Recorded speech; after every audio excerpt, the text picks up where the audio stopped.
രാവിലെ എണീറ്റ് വന്നിട്ട് വെയിറ്റ് ചെക്ക് ചെയ്തപ്പോൾ ആകെ ഞെട്ടി, 64 കിലോ. അങ്ങനെ ആകെ സാഡായി ഞാൻ. എന്നാൽ പിന്നെ വെയിറ്റ് ലോസ് ചെയ്തിട്ടേ കാര്യമുള്ളൂ എന്ന് തീരുമാനിച്ചു. അപ്പോൾ പിന്നെ മോർണിംഗ് ഡ്രിങ്ക് ആയിട്ട് ഞാൻ ഈ ഉലുവ തലേദിവസം വെള്ളത്തിലിട്ട് വെച്ചിട്ടുണ്ടായിരുന്നു, അതും കറുവപ്പട്ട ഇട്ടിട്ടുള്ള വെള്ളം കുടിക്കാമെന്ന് വിചാരിച്ചു. അപ്പോൾ ഈ ഡ്രിങ്കിന് ഒരുപാട് ഗുണങ്ങളുണ്ട് കേട്ടോ. വെയിറ്റ് ലോസ് ചെയ്യാനും നമ്മുടെ ബ്ലഡ് ഷുഗർ മെയിൻറ്റെയിൻ ചെയ്യാനൊക്കെ പറ്റും. പിന്നെ ബ്രേക്ക്ഫാസ്റ്റ് ആയിട്ട് 2 മുട്ട ബോയിൽ ചെയ്ത്. പിന്നെ ഈ PCOD ഉള്ളവർക്ക് വെയിറ്റ് കൂടുന്നത് വലിയ പുതുമയൊന്നുമല്ല, ബട്ട് എന്നെ സംബന്ധിച്ച് വെയിറ്റ് മെയിൻറ്റെയിൻ ചെയ്ത് കൊണ്ടുപോകണം എന്നുള്ള ഒരാളാണ്.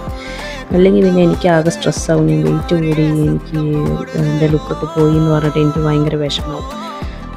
അപ്പോൾ അതുകൊണ്ടാണ് ഞാനൊക്കെ ഇങ്ങനെ മെയിൻറ്റെയിൻ ചെയ്ത് കൊണ്ടുപോകാമെന്ന് വിചാരിക്കുന്നത്. അപ്പോൾ ഉച്ചയ്ക്ക് ഞാൻ സാലഡായിട്ട് എടുക്കാമെന്ന് വിചാരിക്കും. അപ്പോൾ ഈ വൈറ്റ് ചനയുണ്ടല്ലോ, അത് പുഴുങ്ങിയിട്ടെടുത്തു. എന്നിട്ട് അതിലേക്ക് കുറച്ച് വെജീസൊക്കെ ചേർത്തു. അപ്പോൾ ഈ കാണുന്ന കുറച്ച് ക്യാരറ്റ്, കുക്കുംബർ, ഈ കുറച്ച് തക്കാളി, ഇങ്ങനെ സബോള, ഒരു ടേസ്റ്റി രീതിക്ക് തന്നെ ഉണ്ടാക്കാമെന്ന് വിചാരിച്ചു.